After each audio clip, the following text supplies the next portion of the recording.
Good afternoon, everyone.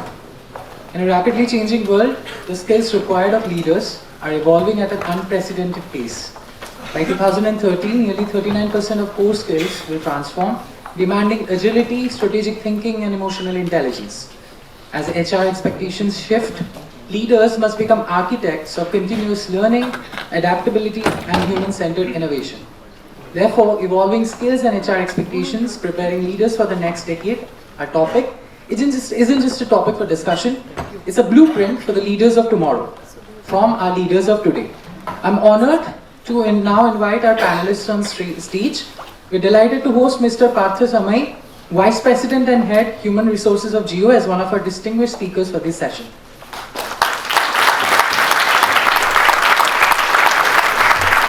With over 2 decades of rich experience across telecom, ISP, digital and payment sectors, he has led end-to-end strategic HR lifecycle management, spanning manpower planning, talent acquisition, leadership development, performance management, and many others.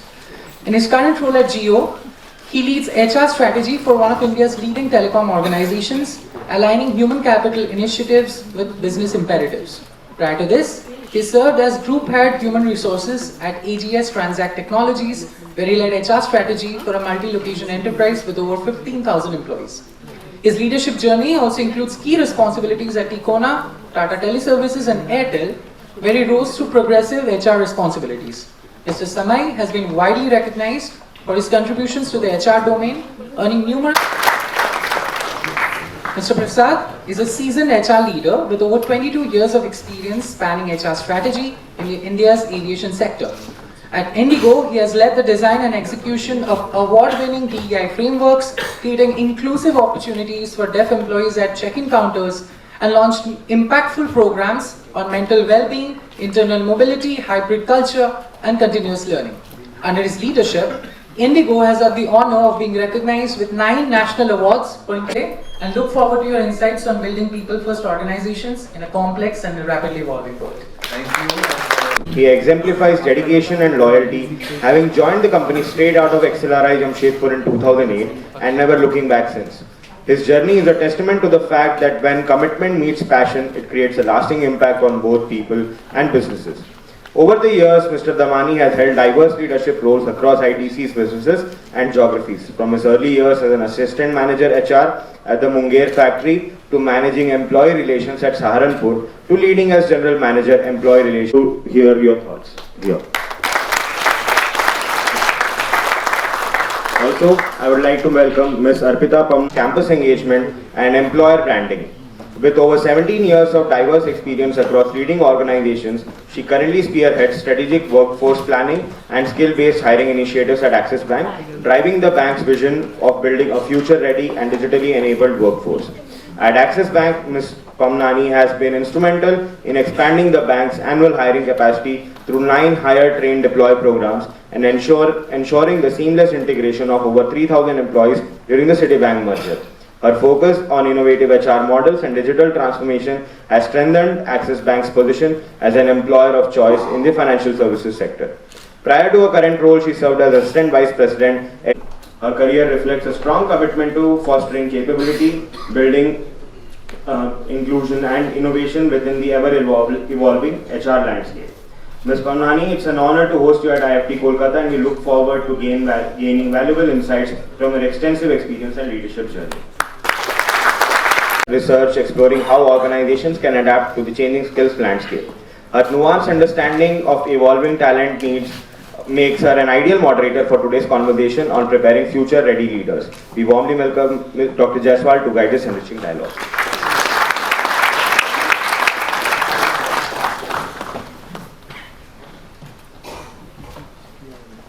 Thank you so much. I hope I'm audible. Yeah, thank you so much and welcome all the panel members. And good afternoon to everyone, and I hope you had a good break. And again, one more thing, that you are not going to sleep, because after lunch people feel little sleepy. So over the decade, the type of the leadership style has changed and evolved over the period of time, starting from, if we look into the theories of leadership, it is from the trade theory to transactional leader to transformational leader, more of the servant leaders that we have seen. But there is a lot of change and disruption has happened in organizational context. So the introduction of this hybrid work mode, or maybe that there is a change in the technology disruption or the introduction of AI, and some of the changes with related to workforce. So Gen Z is there. So how to just relate all these things, and what kind of leadership style and what kind of different leadership models would help to understand and to prepare for the next decade, where the challenges would be different aspect of the organizational requirement will emerge. So in that context, we will have the discussion. So first I would... Can I request a round of applause for all of us?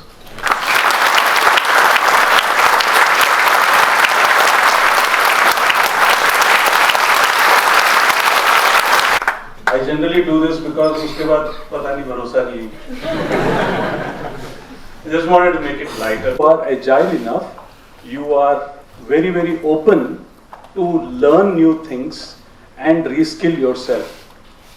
All of you are young enough and to learn new things, and you are curious enough to adapt to new things. At the end of the day, even if all four of us sitting here, rather all five of us sitting here, and all the panelists, the senior panelists whom you heard in the first half of this session, they have all grown over the years just because they had very, very strong will to learn.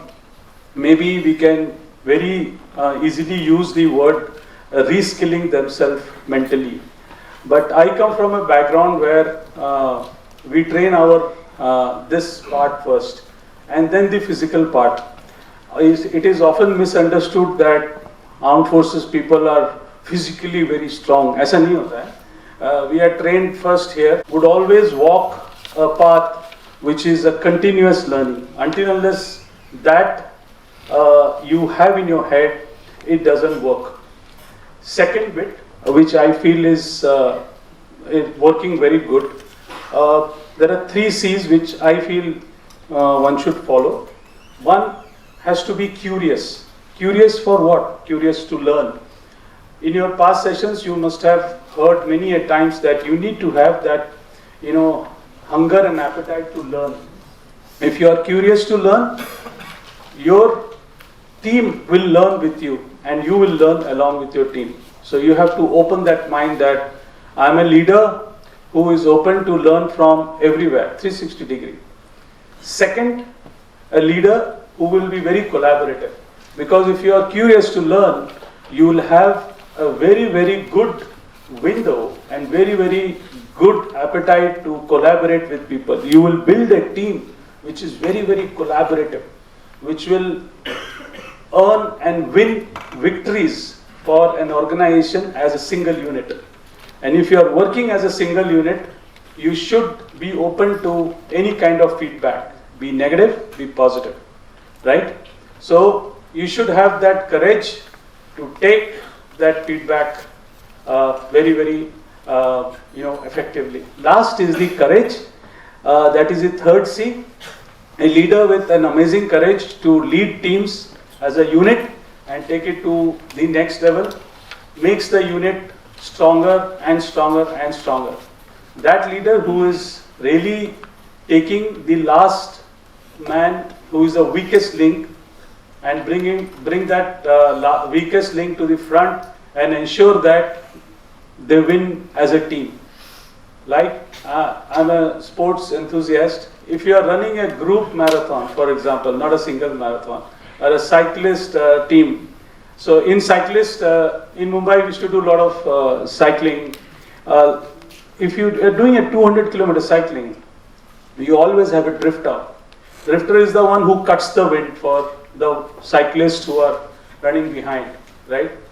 So you got to be a drifter. You need to ensure that the weakest cyclist in the team is taken up front and then rest all, cycle and pedal together. That means the cadence of the entire team is calibrated. So when you keep the weakest guy in front, he or she gets into a pressure, not a pressure negatively, positive pressure, that I need to perform so that the team doesn't go back or fall back. And the drifter helps the weakest link to cut across and move ahead. So these three C's will help you really build yourself. On my way from my place to your institute, I had a friend from your institute, Nishant. Nishant, where are you? There. So we were chatting up, and I was telling him that it is very important that you ask in isolation the WHY, which is very important. So don't get drifted just because a friend of yours or a classmate of yours or a best friend of yours is taking up a job in sales or marketing or whatever you can say, or in HR. You need to understand what are your strengths and weaknesses. You need to do your SWOT analysis for yourself. And that is the most basic thing of a leader. Be it a leader at any position, there or here, doesn't matter. If we know ourselves, we know how I'll plan and what are the factors I will factor in to get the plan executed, deployed, and be successful. I rest my one share. Thanks. Thank you.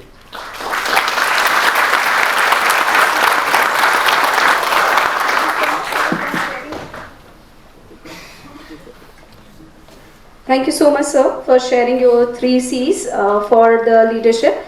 And now I request Rakesh Prasad sir to share his viewpoints on the same. Over to you, sir. Am I audible? Yeah. So there's a very interesting picture that somebody sent this morning. Okay, and this is very, very contextual. So I was very excited to share this with all of you. It says, there are CEOs standing, and on the left side, there's one guy who's saying, who are we? Asking to the CEOs. No, he's asking to this group of people, who are we? They're saying we are CEOs. Then he's saying, what do we want? So the CEOs are saying AI. Then he says, AI to do what? We don't know. Then he says, when do we want it? Right now. So the moral of the story is that, see, most of the times today, leadership is very, very contextual. And not just today, it has been always. They say that content is king, but context is king kong. So if you're asking about what leadership skills that you require, is just to have a common sense. And common sense is the most uncommon thing in today's time. You see, everybody doesn't land up in Google. Everybody doesn't land up in Apples of the world. But the people who land up becoming entrepreneurs, people who land up setting up their own organizations, they become, billionaires in the shortest span of time. So what am I looking at in terms of the context that I'm going to, what is my dream? What is my dream? What do I want to aspire? What is my short-term dream? What is my long-term dream? In the morning in a session, somebody said that, the world is changing so fast, I can't think about 5 years down the line. Sarkar pehle banati thi 5 varshiya program. They still do it, okay? But because of the changing landscape, leadership, you see, is evolving to become more situational leadership. Like Madam Jaiswal was talking about, she's a professor OB, and we were talking about leadership styles. So I was talking about role model leadership, and she was talking about other leadership styles. There is one research, not a research, but a study done by McKinsey, and this was called the Metamorphosis. And in the Metamorphosis study by McKinsey, where they spoke to world top leaders, the CEOs, and they are none other than the folks who are there in the Fortune 500 companies. And they picked up a sample of, I think, 150 or 200. And there the leaders said, there are 8 things that are standing out in today's time, where the CEO said, where the leaders need to adapt and evolve. Out of them, the top one, what is it? The top one, speed of execution. So you see, today the government is very, very rampant in execution, and that's why Nitin Gadkari ji keeps saying that, we did so many kilometers of highway. Then the telecom minister, very recently, the communication minister, so कुछ चीजें हिंदी में बोलने में थोड़ा जान आ जाती है उसमें, so वो बोले कि देखिए, skill तो आपने certificate लेके हासिल कर लिया, आप इंस्टीट्यूट से निकले, संस्था से निकले, आपने स्किल हासिल कर लिया, बट वो आर्ट है जो आपको रेलेवेंट बनाता है। मतलब स्किल तो हासिल कर लिया सर्टिफिकेट लेके, अब उसी स्किल में सुबह किसी ने बोला कि कोई लोग जो है, some people will be ahead in the race and some people will be the the mediocres. So the art will take them ahead in the skill, and that's where the mind comes in, the curiosity skills comes in. One of the Google CEOs said that I recruit people who ask questions and not just give answers. Okay, so that's the second thing, curiosity. The third thing they say, the metamorphosis study is saying that leaders who are awe-inspiring. So it's not just leaders who are just a leader, but who are awe-inspiring. How do you awe-inspire people? It's not just about what you do, but it's about how you assist them to grow. Every one of us in our own space have a certain cohort of people who we interact with in our social space, in our personal space, in our professional space. And these are the people who we influence to a great extent. Like, for example, nowadays you see this reverse mentoring has come in. Okay, how many people have you heard of reverse mentoring? Reverse mentoring, what does it do actually? In fact, some companies are also taking a step ahead to say that let's have people, youngsters who will reverse mentor the CEOs. I am a coach and a psychotherapist, by qualification. I do some mentoring sessions for some of the CEOs and top leaders as well. That's on my personal capacity. But that's another lesson. The fourth lesson that I want to tell you is, and this is what the metamorphosis calls out: inclusion everywhere. Inclusion everywhere means what? When largely people talk about inclusion, what do they say? Inclusion is about including the physical aspect, right? The physical aspect, which is a person with disability, a transgender, LGBT, XYZ, a woman leadership, so on and so forth. All of that will be there. These are tangible. What is intangible, what is abstract, what is in the mind, which is not visible, which is actually leading to the deepest stress in any human being, is the mind. And so they say this are there. They don't go to each and every space to, learn the skill of the business that they are executing or which they are operating. Okay, but what have they learned? They have learned the art of administration. So as a leader, you need to learn the art of administration. And that's what every leader has to do. And the people who become very miser, who become very territorial, like the tiger, this is my 8 kilometers and this is my region, they always walk alone. But the lions never walk alone. They walk with the group. They think about the fraternity. वो अलग बात है कि lioness उसको meet लाके देती है, वो खा के मजे करता है. But they walk in a group. They walk in the fraternity. So be like the lions when it comes to leaders. Think about the fraternity, think about the group, and that will help you taste success in life.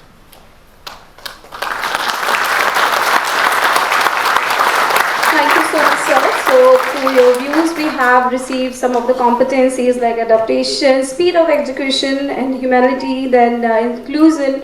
So, these are the competencies that is required for the future leadership. And now I request Mr. Navneet to give his views on the topic, please.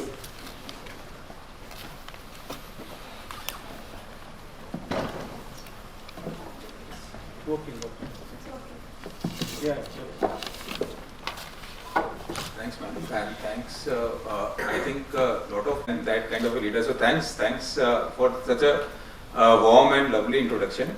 One of the things which was mentioned was about loyalty, and so I joined ITC straight from campus, and I've never felt the need to move out of ITC, and it has been really enriching journey, and it has been a journey of something which I really cherish a lot, and large part of why I have decided to stick with ITC has to do with the leaders that I have got to work with.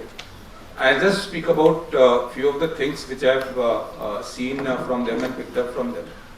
So I completely agree that in today's day and world, there may be leadership models, there may be leadership theories, but I think it has to be contextual, it has to be situational, and you need to be alive and aware of what is happening around you.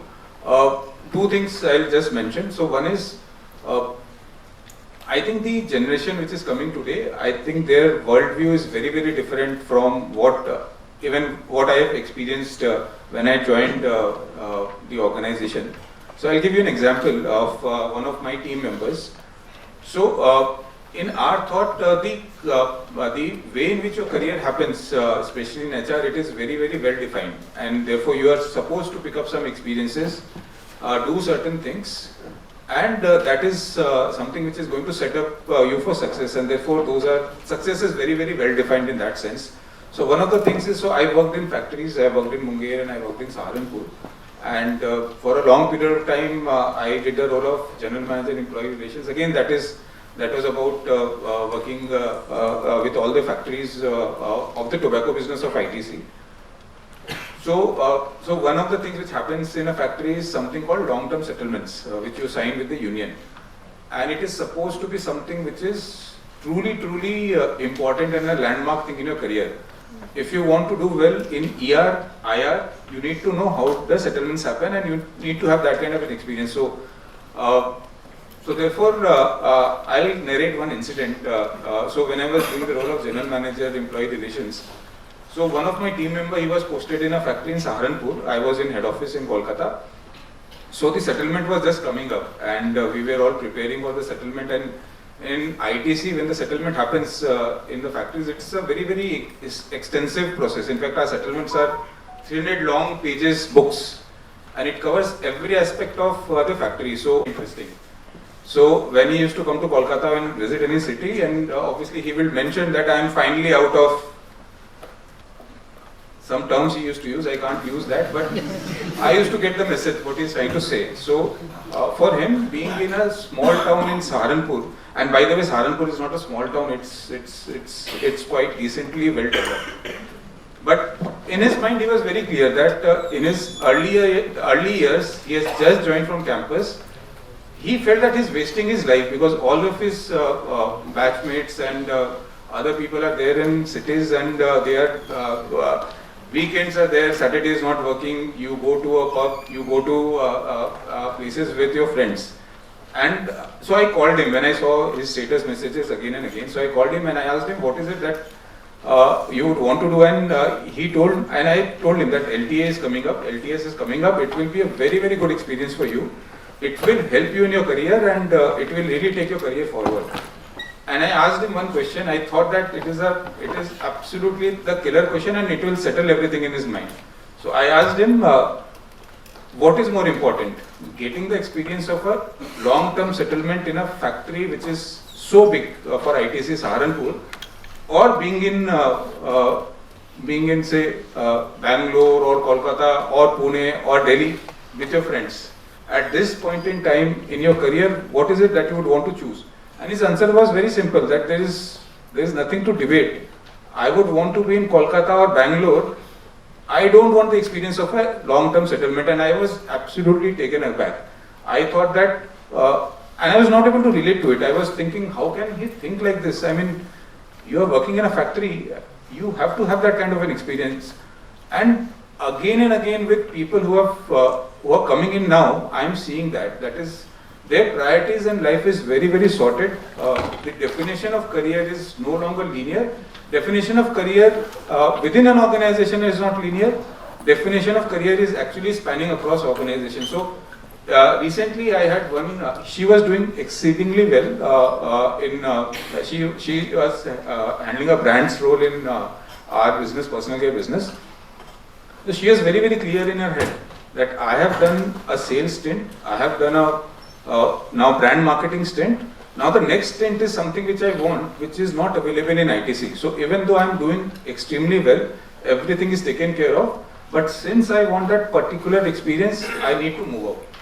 So that is what one thing which I have come to realize, that as a leader, I think we need to be alive to what is happening around us, and therefore you need to keep your ears open and listen very, very intently to what talent is actually wanting and demanding, and therefore you can't design things for them. So I remember when I joined ITC, my boss had told me that you don't worry, your career will be taken care of because we have defined things for you. So your career is managed, and I was very happy. Chalo, I don't have to think so much, things will happen, but that is not how things work now. So therefore, as a leader across the board, do we have that within us in terms of understanding what works for each person in your team? and it is not a standard definition. Therefore, I think that is very important. The second piece is, which I feel is not changed, and it will not change, hopefully, for times to come. I think there was a mention of whether you inspire or your team members or not. I think energizing your ecosystem and others is a very, very important leadership skill, which was there yesterday and it will always be there. I'll give you an example of how I experienced that and what actually people and be connected with the people, which is very important for a leader to be in the future. Now I request Ms. Arpita to just give her views on the leadership. Over to you, ma'am. Thank you so much.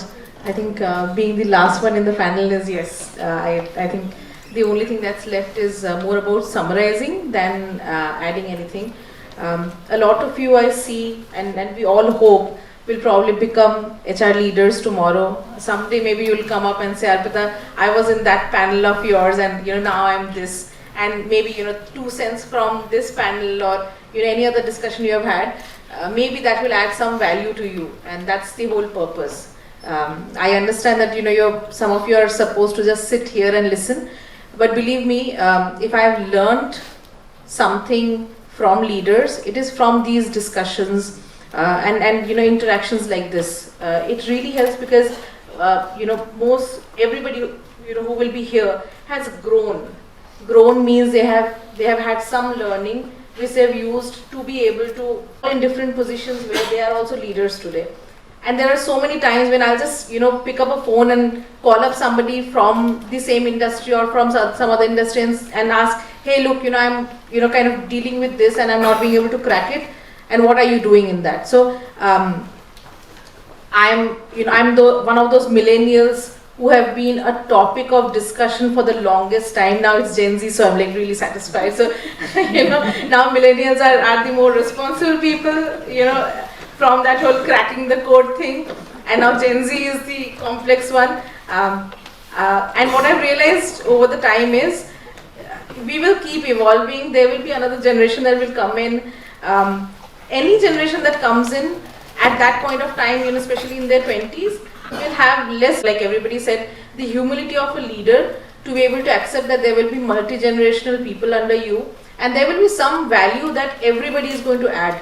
I think a lot of my Gen Z team members have added so much value to me because they have been those curious people. In a lot of, so I remember one instance where we wanted to do a LinkedIn post on something, and there was some design that I selected, but then I had a thought that this is going to the Gen Z, so let me just check what they want. And there were like these 5-6 pictures that were shown to the Gen Zs, and they picked up something which basically looked like a 70s model. And like, this is like primitive, who cares about that? And I chose something which is more colorful and more vibrant and all of that. But the fact is that 70s design worked for the Gen Zs. If it works for the Gen Zs, I have to post that because I'm trying to attract those Gen Zs.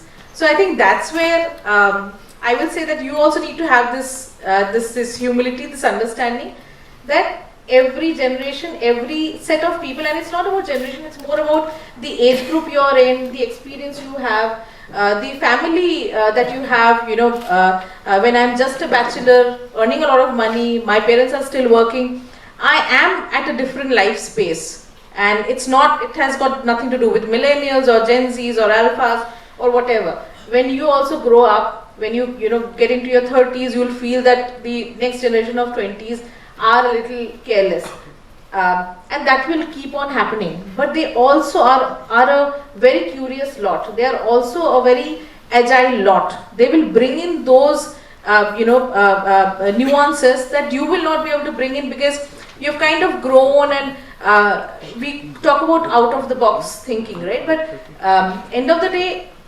there is a steadiness that's also there, that there is also a routine that we get into, and that's where you have to have that humility of bringing in fresh minds, having the humility that you have to listen to them, and that's where the growth is. and what is the difference that you're going to make. One is, of course, you have experience, which means what is going to fit into what, whether some idea is going to work or not, and how to make that idea work is where you come in. That vision is where you come in. And that continuous learning from people is where you come in. I think one of the things which is extremely difficult, but what I've learned over the years is, you have to be the last person speaking when you're chairing a meeting.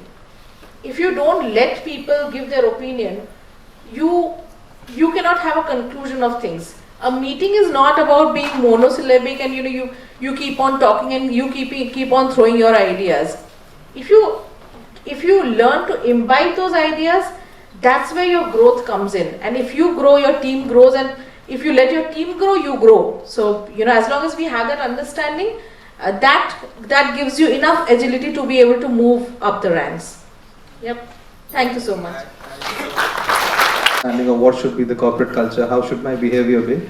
But the safest thing that works is pretend to be dead, behave like a cockroach, when your time comes, fly. Thank you so much, Ms. Arpita, for adding your points to it. Now, okay, so means anyone, yeah, please sir.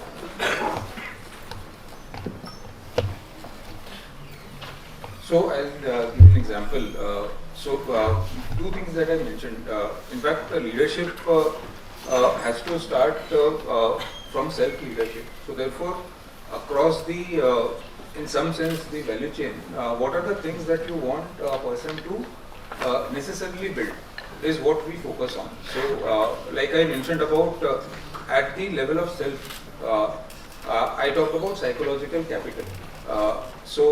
We focus heavily on building psychological capital, which is essentially around, you can look at things from two lenses. So one is structure or agency.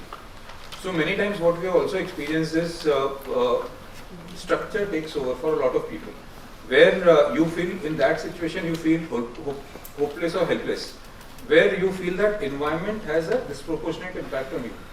Therefore, our endeavor, at least when you join us, is on building the agency part, which is to say that given the environment, given the structure, given everything, what is it that you can do?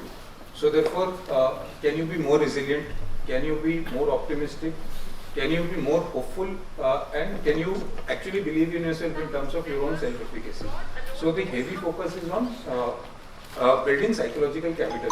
So once you do that, at the second level, it is about when you become, say, a leader, and when you have a team reporting to you. The second thing which I mentioned about is psychological safety.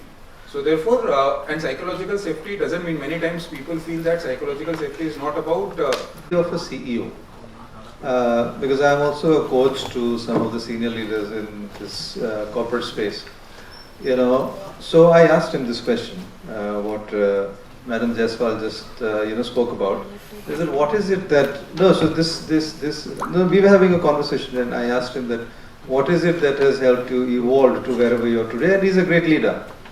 What he said is, when I joined the organization, when I became a manager, then my need, the resources that I needed, the equitable space that I needed, the definition was different. Now that I'm a CEO, I have a very, very different need. I said, what is it that is standing out as a need? My mental stability. He said, my mental stability. More and more you grow up the ladder, the more and more you start getting into the strategic space where you're taking strategic decision which is impacting the growth, the top line, bottom line of the organization. That is where you need to fix your mental space. I'm a psychotherapist. I know how challenging it is when people come to me and they express their desire to be happy, the desire to stay at a state where they will feel elated, the desire to stay at a space there where they want to feel the social the social acceptance, the desire to be at a space where they want to have the professional acceptance. One question stands out when I remember, Gallup is an engagement, also an employee engagement survey company.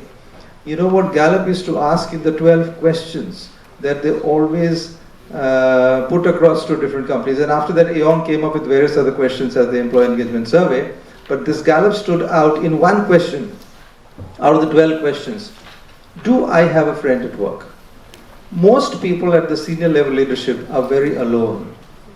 They are very alone because people would scare to share their thoughts with them, feeling that these guys would victimize them, or probably, I would not use the word vandalize, victimize them. And its influence.